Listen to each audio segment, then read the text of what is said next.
Hi everyone, it's Nicole. Welcome back to my channel and another paper crafting video tutorial. Today I'm going to be sharing this card and envelope where I seamlessly combine dies and stamping.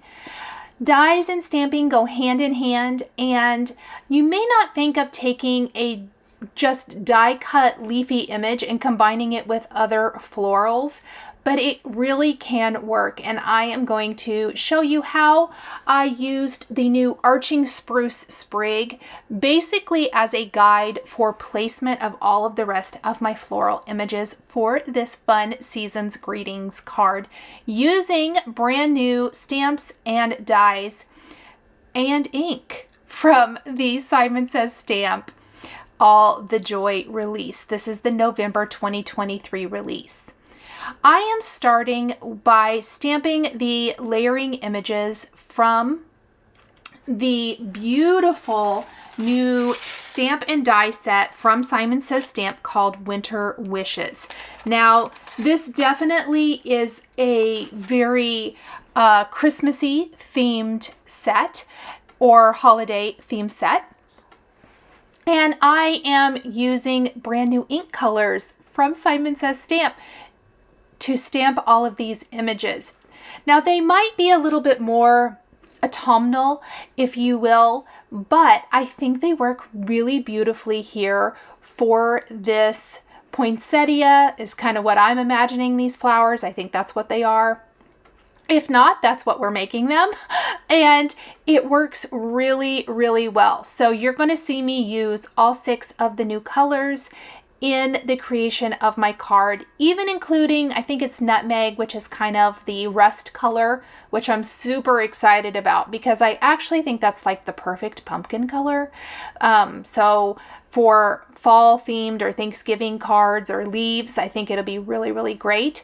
But I think these colors work really beautifully, especially as they dry and are absorbed into, or the ink absorbs and smooths out into the cardstock.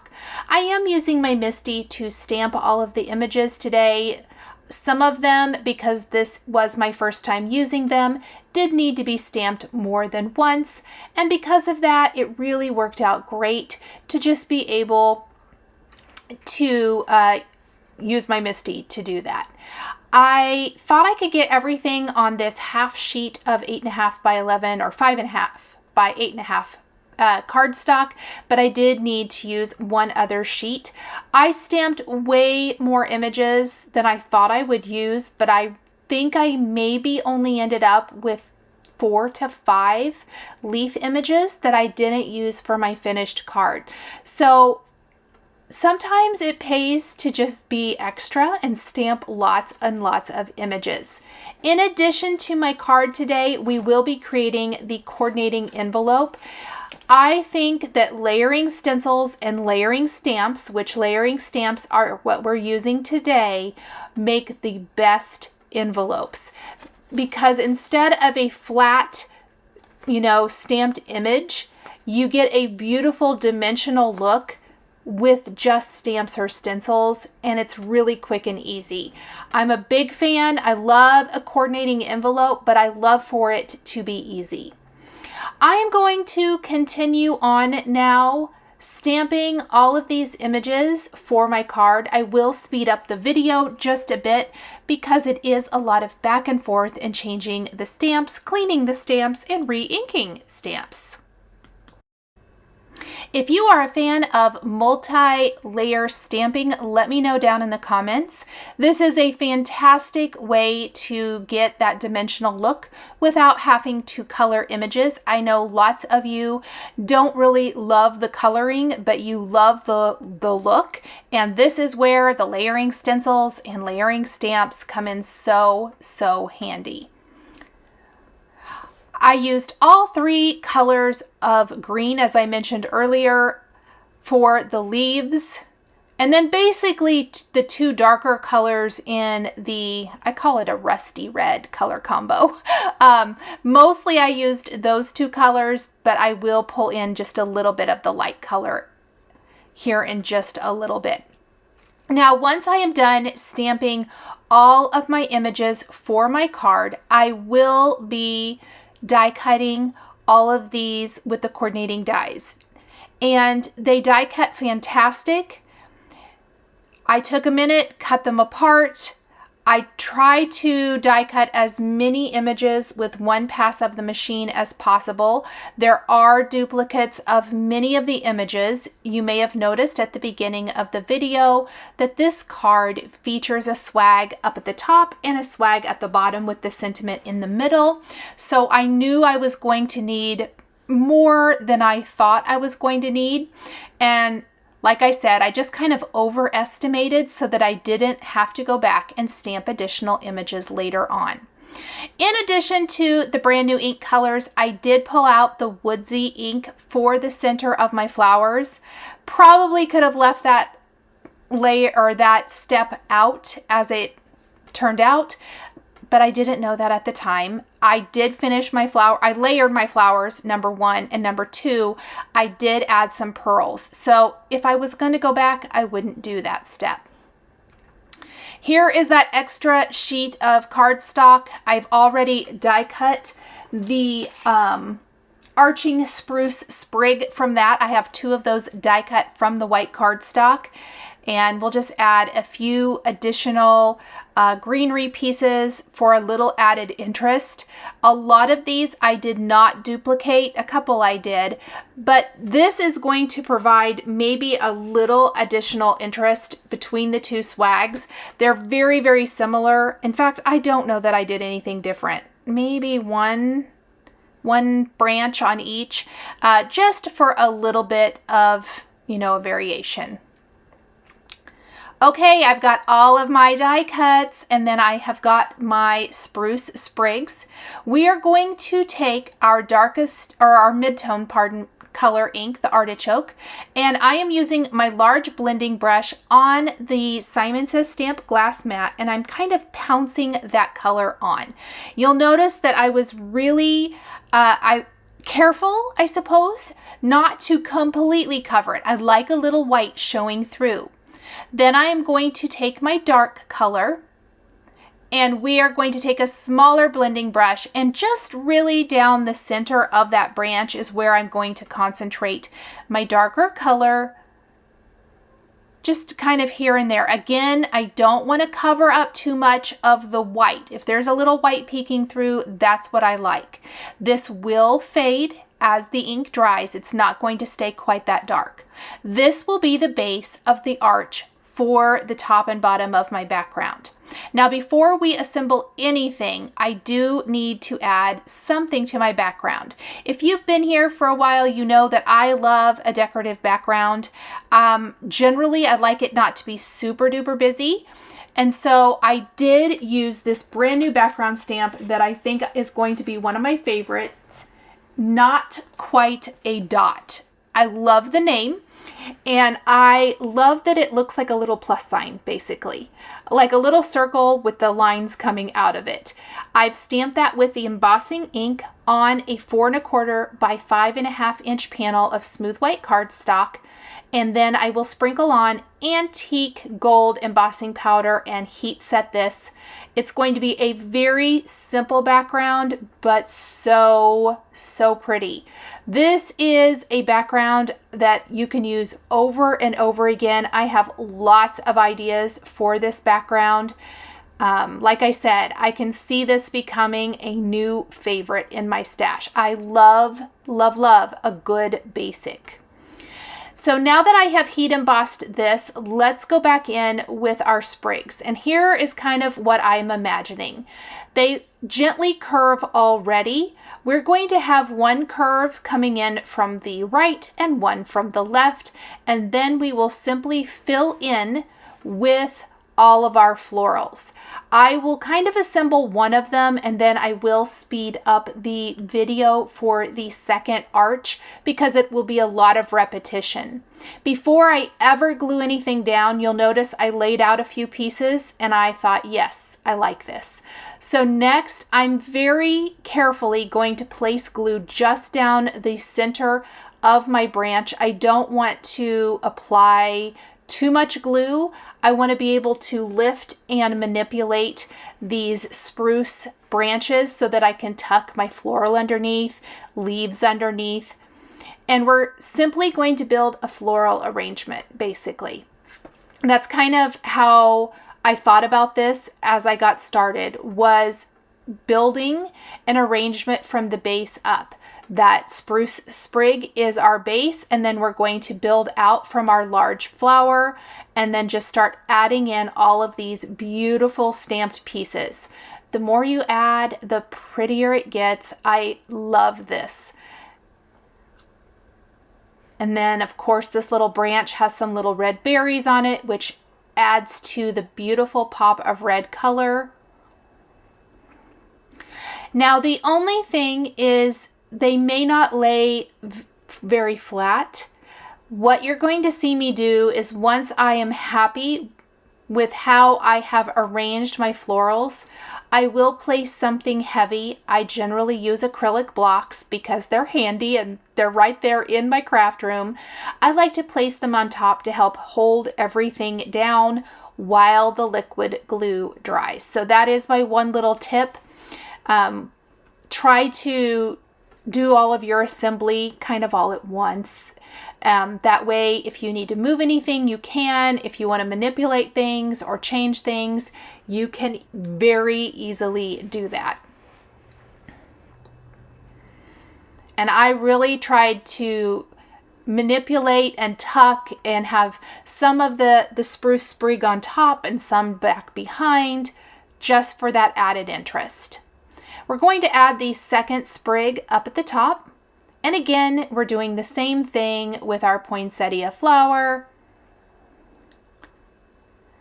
And we're just going to start building the rest of the floral arrangement.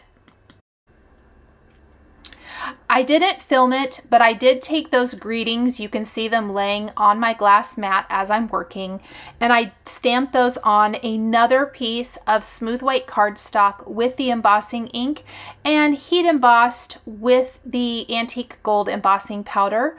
We can then adhere those right in between our two arches, and that is going to be perfect. And there's lots to choose from. There's coordinating dies for the greetings. I am so excited about that.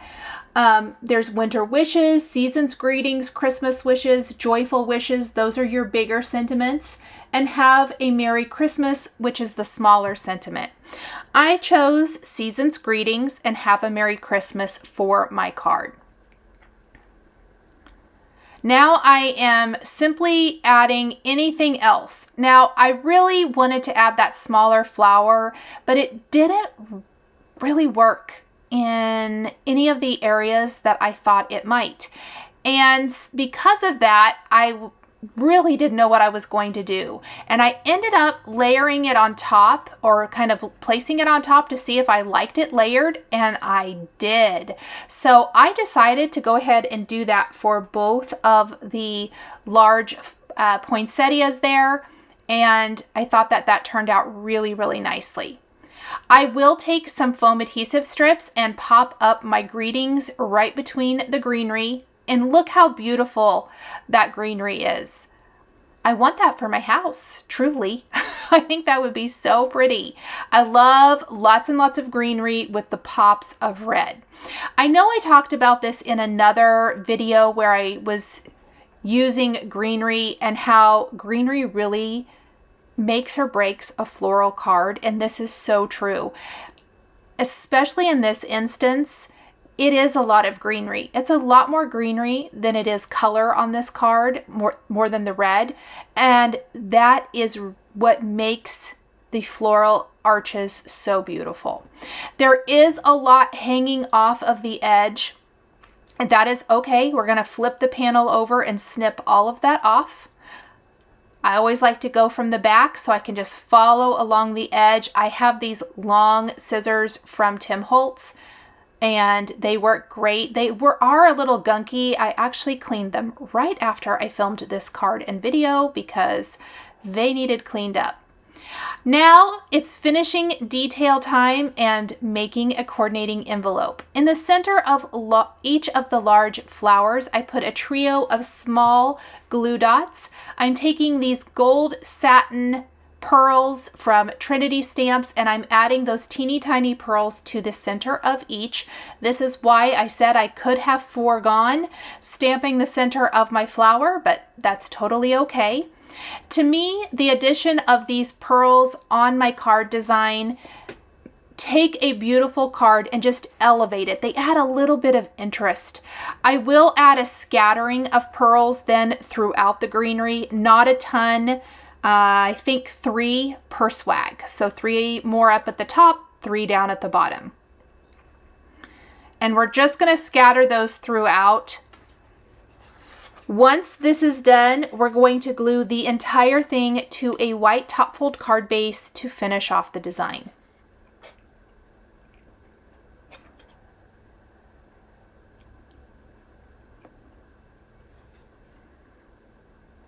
And I love it. So looking at the card, we for sure need a coordinating envelope. Taking a white Simon Says stamp envelope, we are going to take those same images that we used for our card, and we're going to adorn the bottom left corner of the envelope. Now, of course, we're not using the coordinating dies for our envelope. We want it to remain flat. So I tried to be a little creative with my placement of everything, so there isn't a lot of overlap that doesn't look natural.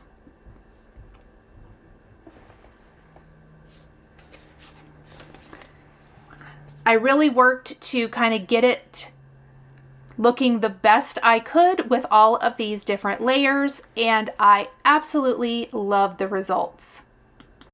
I'm using all of the same ink colors that I used before. And I always like to start in one corner and work my way either up and out, which I did kind of go up and out and like over to the right, and then I worked up and to the left to fill that corner. I always like to be aware of leaving plenty of white space to write the address of the recipient.